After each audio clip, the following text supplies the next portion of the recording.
Hi everyone, Anthony Fantano here, the internet's busiest music nerd.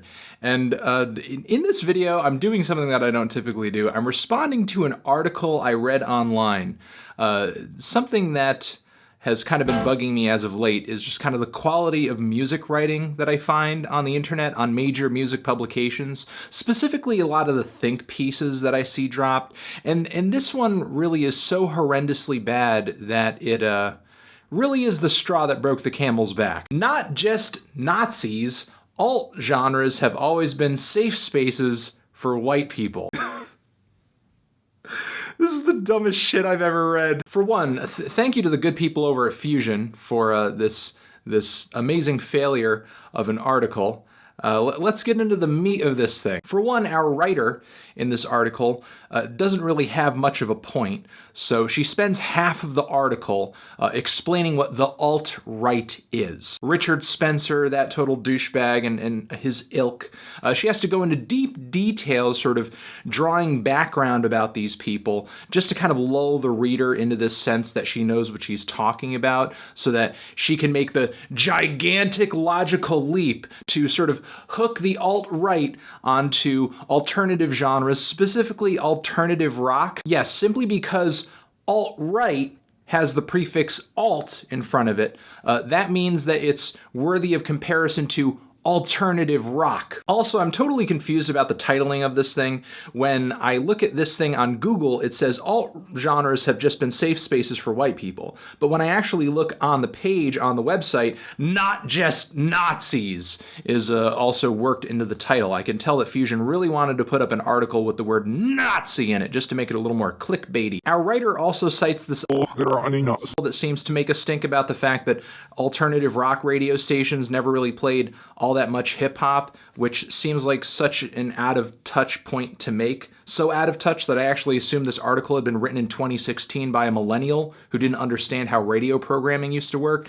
but in fact this article actually dropped in 1999. Like, Public Enemy got about as much play on alternative rock radio stations as Weezer did on rap radio stations, and that doesn't make Power 105 a safe space for hip-hop fans. Come on, what are you, stupid? Also, even at this point in rap radio history, Public Enemy was not getting all that much play. I mean, they had already moved on to Biggie and Tupac, the hardcore hip-hop movement, the gangster rap movement, artists of the late 90s like DMX, maybe a little Eminem too. And then we get this weird paragraph about how alt-country kind of separated off from country, but of course country being a predominantly white genre, our writer here doesn't really have a point, although she does seem to tease out this idea that alt-country was more for hip urbanites, which seems kind of like a dig, like, ooh, it was just a hip urbanite genre, when, I mean, who do you think the audience for this article is going to be? And then she tries to make the same point about alternative rap, which is a term that not really many people have ever used. I mean, sure, conscious hip-hop, which she says in this article,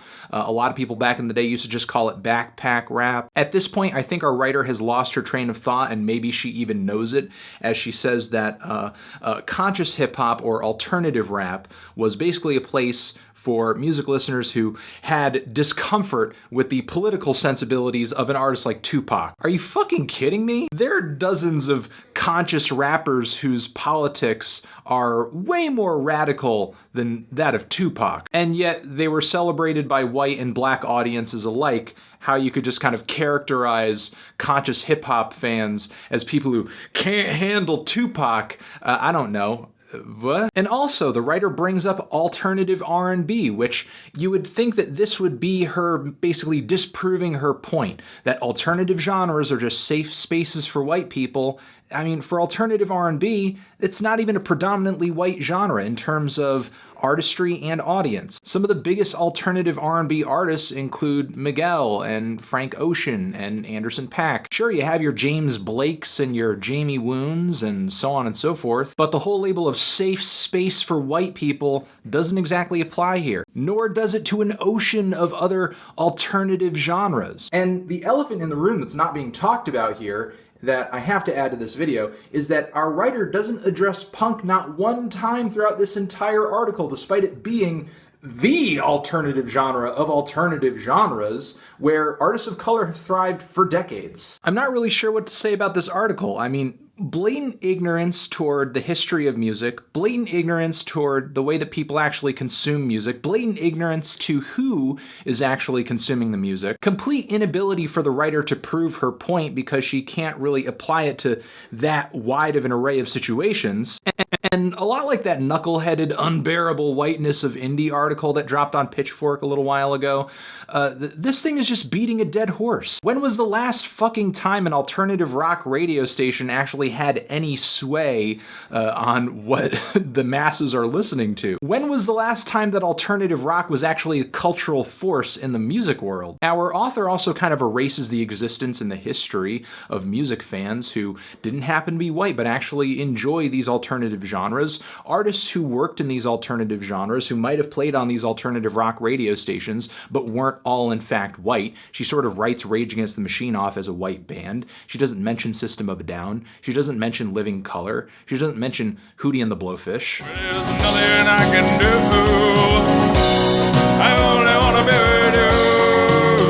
And she also neglects to mention that the very people who listened to these alt-rock radio stations in the 90s and into the 2000s most likely had figures like Bob Marley and Jimi Hendrix immortalized in blacklight posters on their walls as teenagers. So, I don't know, this article's really just crap, painting music fans as racist and connecting them to dickheads like Richard Spencer just so you can make a little ad revenue. It's kind of shitty. So yeah, that has been my take on this crappy article. Transition. What did you think of this article? If you've given it a read, did our writer have a point? Did you agree? Did you disagree? What were your biggest points of contention? What were the moments you really agreed with? Let me know.